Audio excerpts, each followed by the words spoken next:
श्री स्वामी समर्थ. मैत्रिणींनो, चैत्र नवरात्र कधीपासून तर आपण वर्षातून दोनदा का असेना आपल्या कुलस्वामिनीचा आपल्या राहत्या घरामध्ये कुळाचार करायलाच पाहिजे. ती वास्तू आपली स्वतःची असू दे किंवा आपण किरायाने राहत असलेली असू दे, आपण कुठे पण राहू, परंतु आपल्या कुळदेवीचा कुळाचार हा झालाच पाहिजे. आपल्या घरामध्ये आता आपल्या देवीचा कुळाचार करण्यासाठी नवरात्री हा अतिशय उत्तम आहे. तसे तर वर्षभरामध्ये 4 नवरात्री असतात. 2 गुप्त नवरात्री असतात. त्याचबरोबर एक शारदीय नवरात्री असते व दुसरी चैत्र नवरात्री असते. तर आपण आपल्या कुलस्वामिनीचा चैत्र पौर्णिमा व शारदीय नवरात्रीमध्ये देवीचा कुळाचार केलाच पाहिजे. नवरात्रामध्ये आपल्याकडून जेवढी सेवा होईल तेवढी सेवा झालीच पाहिजे. कारण नवरात्रीच्या 9 दिवसामध्ये देवी स्वतः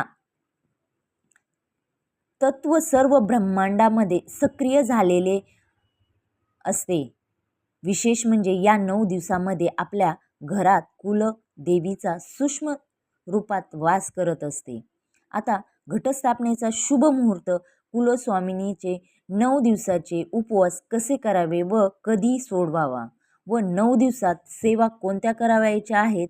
चैत्र नवरात्रीत तुमच्याकडे घटस्थापना करत नसाल तर अखंड दिवा कसा लावायचा, कसा प्रज्वलित करायचा, तर यंदा 2026मध्ये 19 मार्च गुरुवारी चैत्र नवरात्रीला सुरुवात होत आहे व 27 मार्च रोजी शुक्रवारी नवरात्रीची सांगता होणार आहे. चैत्र नवरात्र हे दुर्गेच्या 9 रूपांची पूजा व वाईटावर चांगल्याचा विजय साजरा करणारा सण आहे. या चैत्र नवरात्रीमध्ये माता दुर्गेच्या 9 रूपांची पूजा केली जाते व नवरात्रीचे 9 दिवस देवीला किंवा घटाला वेगवेगळ्या माळी चढवल्या जातात व 9 दिवसामध्ये देवीला वेगवेगळे नैवेद्य दाखवले जाते.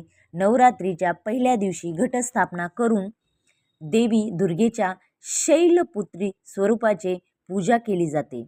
दुसऱ्या माळेला देवीच्या ब्रह्मचारी रूपाची पूजा केली जाते.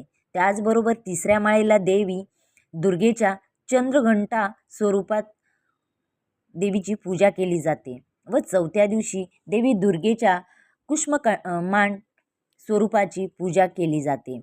5व्या माळेला देवी दुर्गेच्या स्कंद माता स्वरूपाचे पूजन केले जाते. त्याचबरोबर 6व्या दिवशी दुर्गेच्या कत्यानी स्वरूपाचे पूजन केले जाते. 7व्या दिवशी देवी दुर्गेच्या कालरात्री स्वरूपाची पूजा केली जाते व 8व्या दिवशी देवी दुर्गेच्या महागौरी स्वरूपाचे पूजन केले जाते. 9व्या दिवशी रामनवमी या दिवशी नवरात्री सांगता केली जाते, म्हणजेच आपण जी घटस्थापना केलेली आहे ती हलवली जाते. अशा प्रकारे 9 दिवसामध्ये 9 प्रकारे आपण देवीचे वेगवेगळे रूप हे करून नवरात्री साजरी करतो व 9 दिवसामध्ये 9 प्रकारचे नैवेद्य आपण अर्पण करत असतो. 9 कलरचे साड्या आपण घालत असतो. वेगवेगळ्या स्वरूपाचे देवीला आपण अलंकार घालत असतो. जर तुमच्याकडे घटस्थापना नसेल केली, अगर प्रत्येकाचे वेगवेगळे हे असतात की आमच्या इथे करत नाहीत वगैरे गावोगावी, तर अखंड दिवा असेल तर तो लावायला हरकत नाही. जर तुम्ही 9 दिवसांचे उपवास केलेले असतील तर याच दिवशी सोडले जातात, म्हणजे जेव्हा सांगता होते त्या दिवशी सोडतात. तसंच आता हे सर्व काही तुमच्या घराण्याच्या परंपरा रूढीनुसार घट स्थापना करणे, अखंड दिवा लावणे हे तुमच्या घराण्याच्या परंपरेनुसार रूढीनुसार चालते. जसे तुमचे चालत आलेले आहे तशा प्रकारे तुम्ही करू शकता. उपवास करणे, घट हलवणे यामध्ये थोडा बदल असू शकतो. कारण काही ठिकाणी नवमीला घट हलवले जातात तर कोणाकडे अष्टमीला कुळाचार असतो आणि त्याच दिवशी उपवास सोडला जातो. काही ठिकाणी सप्तमीला देखील घट हलवले जातात व त्या दिवशी उपवास सोडला जातो. तुमच्या काय रूढी परंपरा आहेत त्यानुसार त्याच दिवशी घट हलवायचे आहे. किंवा अखंड दीप असेल तर तो हलवावा किंवा उपवास असेल तर तो सोडवावा त्या दिवशी. जर तुम्ही चैत्र पौर्णिमेला नवरात्रीला तुमच्याकडे घट स्थापना करत नसाल परंतु अखंड दिवा प्रज्वलित करता तर शुभ मुहूर्त 19 मार्च रोजी पहाटे 6:53 ते सकाळी 7:53 असणार आहे. एकूण 51 मिनिटाचाच हा कालावधी आहे. या मिनिटामध्ये तुम्हाला घटस्थापना किंवा अखंड दीप प्रज्वलित करण्यासाठी मिळणार आहे. जर तुम्हाला घट स्थापना करणे नाही झाले किंवा अखंड दीप प्रज्वलित करणे शक्य झाले नाही, दिवसभरामध्ये 11-12 वाजले, 3 वाजले, तर दुसरा मुहूर्त म्हणजे अभिजित मुहूर्त आहे. दुपारी 12:05 ते दुपारी 12:53 असणार आहे.